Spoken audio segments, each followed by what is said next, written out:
video, we'll review performance measure reporting for Homes for All AmeriCorps members. The guidance in this video only applies to our AmeriCorps members, since you are members that provide direct services to beneficiaries, clients, and households at your service site. This is the first of several videos that are designed to help members understand how to start and complete reporting on each household or family or individual that they work with.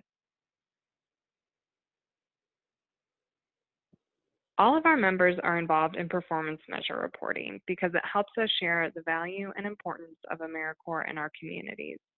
It helps us demonstrate that Homes for All is a good thing and allows more people to receive critical housing services in Kentucky. Performance measure reporting tells us so many things. It is one part of the story of how members have made a difference. Members can track how many people they've worked with during their service year.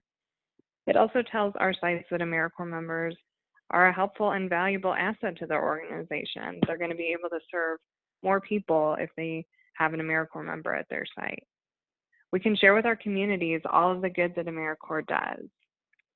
It also helps us to continue receiving support and funding from AmeriCorps, CNCS, and Congress. And again, that allows us to continue serving more people. Our goal is to serve 2,500 individuals, meaning adults or children, as a program.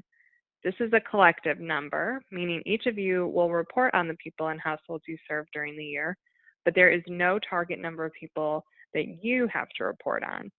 But it's so important to capture that every individual or household that you have had meaningful engagement with. You're not going to have to report on every call you take or interaction that you've had, or any like brochures or program information that you've given a household.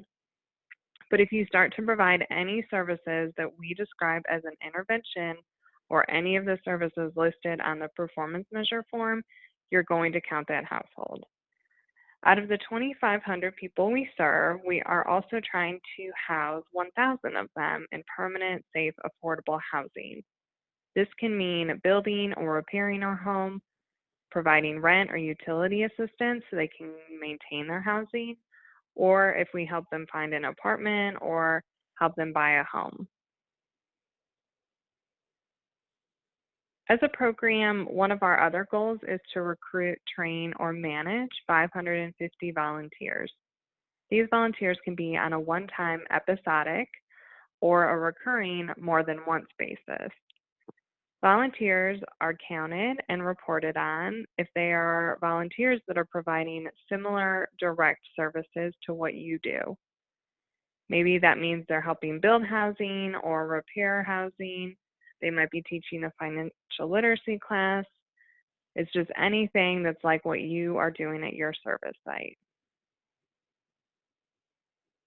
To sum it up, we're reporting on the number of people that we serve. We're capturing some basic but confidential information about their household and their demographics. We're reporting on the number and the type of services that we're providing, and we're only reporting on the household one time during the program year. If you have another AmeriCorps member that's in our program at your site and you both serve the same person or the household, only one member is going to complete the report on the household. This is also the case if you serve a household and that household leaves services but comes back later in the service year. You will not fill out a new report because you've already reported on them one time. We're also going to report on the number of people that we house. What's on the screen is just a few examples of what we mean when we say people that are housed as a result of our AmeriCorps members. The number of volunteers that we recruit, train, or manage, and the hours that they serve will also be reported on. There are two steps to our performance measure reporting for households or people that we serve. The first is the performance measure form. This form is completed throughout the month as you are seeing clients. You should include it in whatever intake or assessment or start of services process that you have to go to or go through at your site. Do not wait until the month is over or after services have finished with the household. The form should be filled out with as much detail for each household as you start working with them. We know some of the households or clients that you're going to be serving may have already been in services before you got there. You're still going to complete a report on them. You can use a PDF fillable document or a Word document to complete, but the forms are going to need to be signed by you each time you fill out a report. You also need to make sure you're using the correct 2020-2021 program year form. That form is available on our website, but we can also send it to you if you need it. Do not ask your site for the form or use forms left by previous members because they might have old program forms on site and we can't be using those. You have to use the 2020-2021 form.